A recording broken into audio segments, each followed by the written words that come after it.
This time on Grenade Motorsports, we finally finished the bed floor in this 1958 Apache. We take a look at why so many people across the globe are fascinated with these old cars and trucks.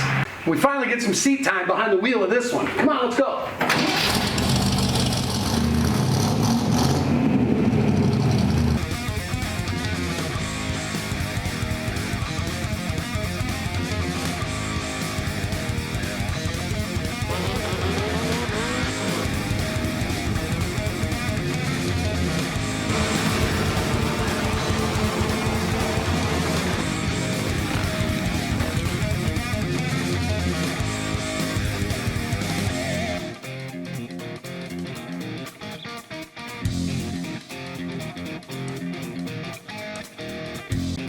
It's time to go.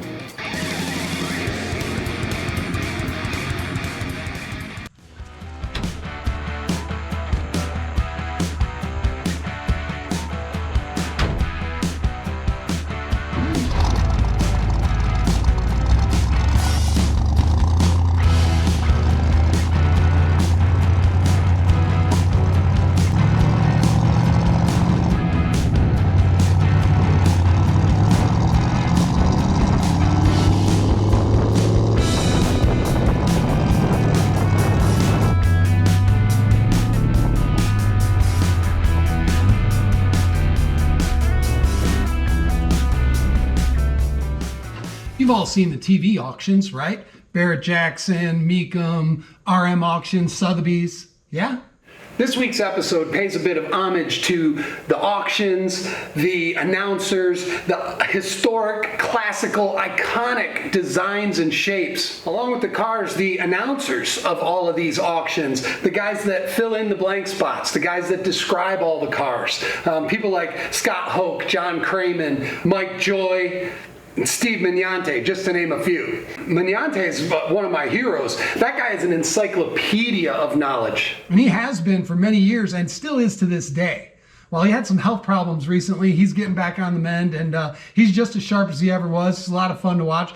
Check out his YouTube channel, Steve Mignante. So be sure to check him out after you're done watching this video. What is it about classic cars and trucks that keeps everyone so fascinated by them? Why do we love them so much? What is it about them? We're going to get into some of the design characteristics of why they're so appealing to so many people. Let's take a closer look at some of the most popular areas of the collector car segment. The 1950s and the 1960s. This is post-Art Deco in design. This is the modernism era, or the jet age. I've even heard the nuke age. Towards the end of World War II, Americans were excited about a lot of things. This was a time when air travel became more affordable and more attainable for the everyday person. Between 1955 and 1972, passenger air travel more than quadrupled. Suddenly, everyone was taking to the skies. Not only was it air travel, it was the possibility of space travel, and it was the modernistic or futuristic television shows and designs and clothing of the time. TV shows like Lost in Space, The Man from U.N.C.L.E., The Jetsons, all of these things captivated America. It captivated audiences worldwide. I'd say it was a nation obsessed. This stuff was everywhere. When an entire culture is captivated by something like that, out of it stems great designers, great ideas, great buildings, architecture, and mechanisms. Concept cars were booming. Some of the early concept cars actually look like they could be built today. That's how forward-thinking they were. These concept cars eventually led to futuristic-looking designs for the time that people could actually own and drive, like this 1958 Chevrolet Apache truck. One of the biggest segments of this new design era, chief designer Raymond Loewy. Raymond Loewy was hailed as the father of industrial design. He was responsible for penning the Studebaker Starliner Coupe, along with a myriad of other awesome transportation designs. And you can't talk about car designs in the 50s and 60s without mentioning Virgil Exner. Virgil Exner was most notably remembered or recognized for his forward-look Chryslers. He was also a major aficionado of tail fins on cars. These designs helped shape the nation. That leads us to Harley Earl. He was the chief of design for Chevrolet. Harley Earl was partially responsible for hiring a team of designers that were actually all women. They were dubbed the Damsels of Design, and they had a hand in the Corvette. They had a hand in these trucks. They were movers and shakers of the time. The damsels of design, there's many videos about them if you wanted to learn more. There's a whole bunch of people who have covered it, and it's really cool. I was unaware until I started doing research on these Chevy trucks. The damsels of design were not only in part responsible for so many other vehicles, but they were largely in charge of these task force trucks. Task force trucks ran from 1955 to 59, and that's what we have right here. We have a blue chip task force Chevrolet truck, designed at a time when the nation was enamored by space travel and jet travel and, all things futuristic. That's what they were aiming for when they did this. Not only were these called the Blue Chip Series trucks, dealers used to hand out tokens to the prospective buyers. If you went and test drove one of these new Chevy trucks, when you left, if you weren't in the driver's seat, you took home one of these little tokens that showed you how important and special the vehicle you just looked at actually was. These trucks first appeared like this in 1955, and they really blurred the lines between a work truck and a passenger car. They had wraparound windshields, V8 engines, 12-volt electrics, two-tone paint, and plenty of chrome trim was an available option. The 1958 model was the first-year fleet-side bed. That just means that the exterior of the bed is flat and the wheel wells are on the inside of the bed. Unlike the step sides, we all know what those look like, the wheel wells are on the outside of the bed. Fleet sides offered much more carrying capacity, not to mention a styling advantage. And a cool name, Fleet Side. The Chevrolet line of trucks had a bunch of different models for different levels of work. They had light-duty trucks that were called the Apache. They had medium-duty trucks referred to as Viking, and heavy-duty trucks that were called Spartan. A lot of these trucks featured what they called the venerable Stove Bolt 6. It was a 6-cylinder engine produced from 1929 all the way to 1962. They actually called them the Blue Flame. They got the name Stove Bolt 6 from sort of the aftermarket. Everybody started calling them, referring to them as Stove Bolt 6s because the bolts on the engine resembled those found on a wood-burning stove. The Chevy Apache came with several different engine options. You could choose between a 235 cubic inch displacement inline 6-cylinder that made 135 horse at 4,000 RPM. It had a max torque of 217 foot-pounds at 2,000 RPM. You could get a 265 cubic inch V8 engine with 225 horsepower at 5,200 RPM, 270 foot-pounds of torque at 3,600 RPM. So really it was making good power in about the mid-range rev out of the motor. And then finally you could get their new 283 V8. These 283s weren't really new, they were also offered in Corvettes, and they later became the 327, and some form of that 238 is still made for the aftermarket today.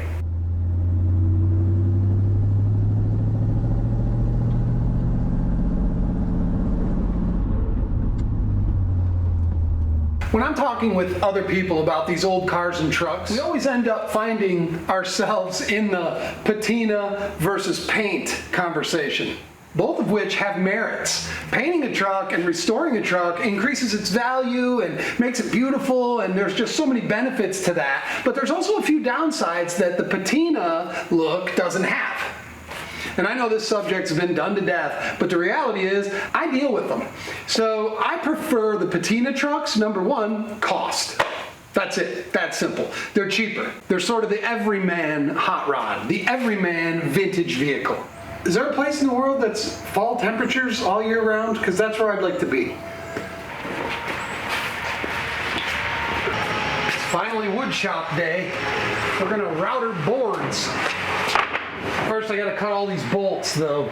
That's a big mess, and I don't feel like getting into that right now. I think I'm gonna do the other difficult task, which is drop the tank. I'm gonna drain it, drop the tank, and take it outside, evacuate the fumes, drill a hole in it, weld a fitting onto it. But let's get this cleaned up.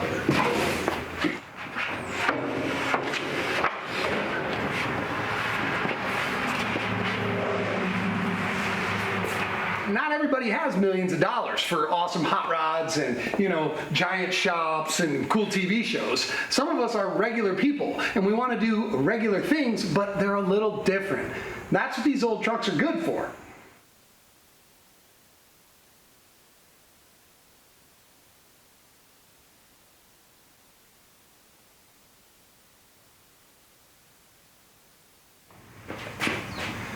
These wood bed kits are, by the time you're done, it's over $1,000 to do hardwood.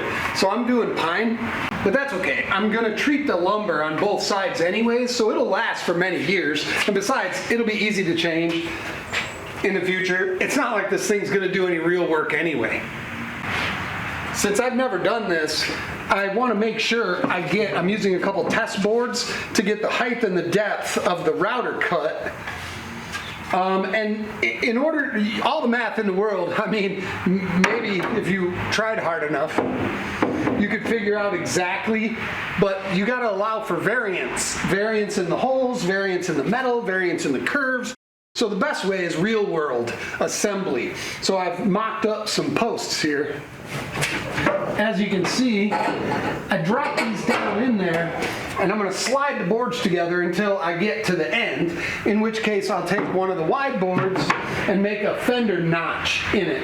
And I'm effectively moving some of the holes, but again, it's real world. If you try to lay this all out, you're going to end up with many, many confused hours, and I don't care how good you are, it won't come out right. You have to start with physical space and build out, and then trim the ends.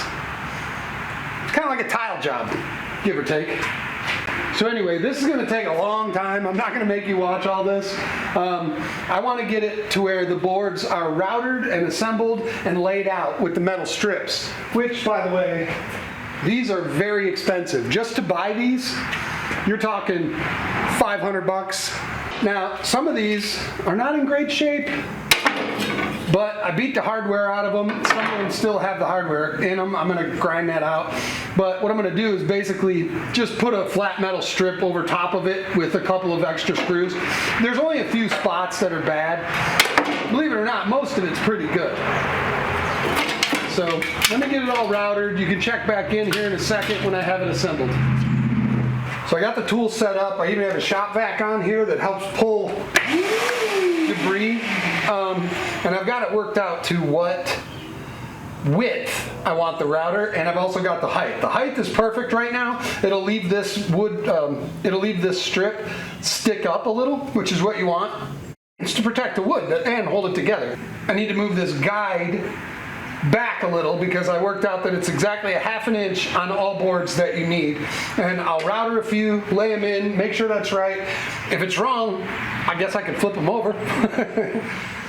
Now that I figured it out, I'm like, all right, let's router. And then all of a sudden I felt like Al Bundy. Let's rock.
This is a neat little thing.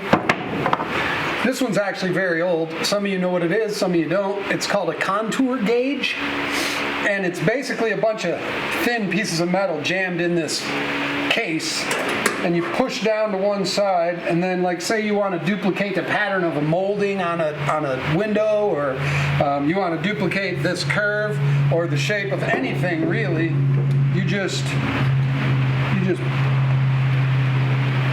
pull them down and it duplicates the shape perfectly.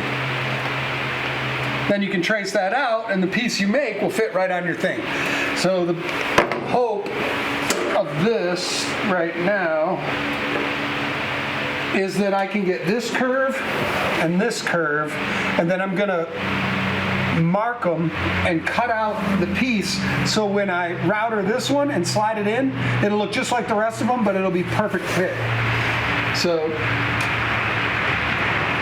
but it's a big arc, so I'm gonna start about right there on this one.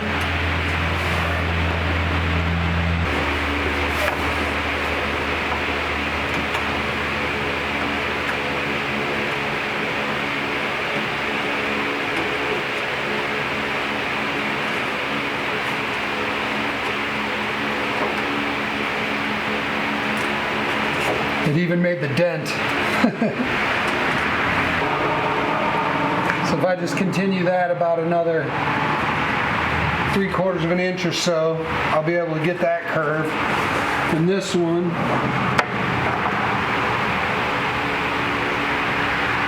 about another inch. Then I can transfer them like so,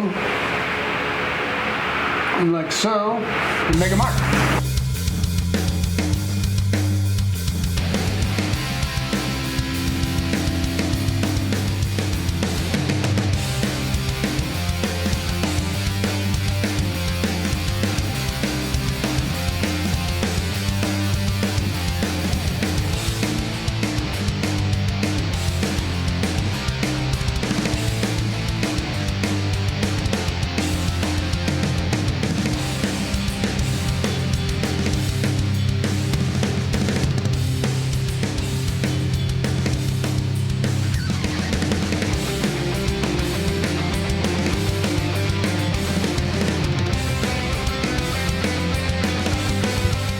Today's the day.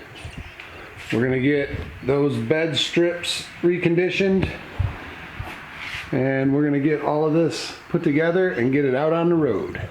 Well, my son was here today and he helped me get a lot of the bed floor installed, and I think it looks pretty good. Yeah, it's a far and away improvement. However, there's still some bolts that I got to put in, some strips. But far and away an improvement. I'll get back to it tomorrow. Well, I finally finished the bed, and I just dropped this camera from about 5 feet up, and if you can hear this, that means it didn't ruin it. But I'm pretty happy with the way that came out. There's more bolts in here than you can imagine. That took quite some time, but I'm really glad that it's done. And basically this truck is now finished. This is as far as I'm taking it. So the next thing is we need to drive it, like right now.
to leave it for today, you guys. Be sure to tune in every Thursday at 7 p.m. for the new episodes. Next week is going to hopefully begin a brand new build. Can't wait for that. We've got a couple of off-site location shoots planned, and we've got an off-road adventure coming up.